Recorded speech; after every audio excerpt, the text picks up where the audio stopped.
Hello everyone, good morning. কেমন আছো তোমরা সবাই? আশা করি ভালোই আছো, আমিও ভালো আছি।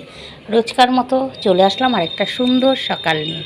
মেঘলা আকাশ, মানে বলতে পারছি না যে বৃষ্টি হবে কি না, তবে রোদ উঠেছে, মাঝে মধ্যে রোদ উঠছে আর আকাশ ভর্তি মেঘ।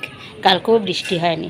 ঠিক আছে, চলো, উঠেছি অনেকক্ষণ আগে, মোটামুটি বাসি কাজ কমপ্লিট করে নিয়ে এবার যাব রান্নাঘরে। চলো রান্নাঘরে যাওয়া যাক। এখন ঘড়ির কাঁটায় বাজে হচ্ছে 8:15। আজকে আমার চটজলদি রান্না করতে হবে, এর জন্য আর স্নান করিনি, স্নান করে আর পুজো দিইনি। এই যে চলে এসেছি, চা বসিয়ে দিয়েছি, হাজব্যান্ডের চা হয়ে গেছে, এবার আমার চা করছি, তারপরে করব তাড়াতাড়ি করে রান্না। আজকে তাড়াতাড়ি রান্না করতে হবে। ঠিক আছে, চলো বন্ধুরা, আশা করি দিনটা সবার খুব ভালোই কাটবে।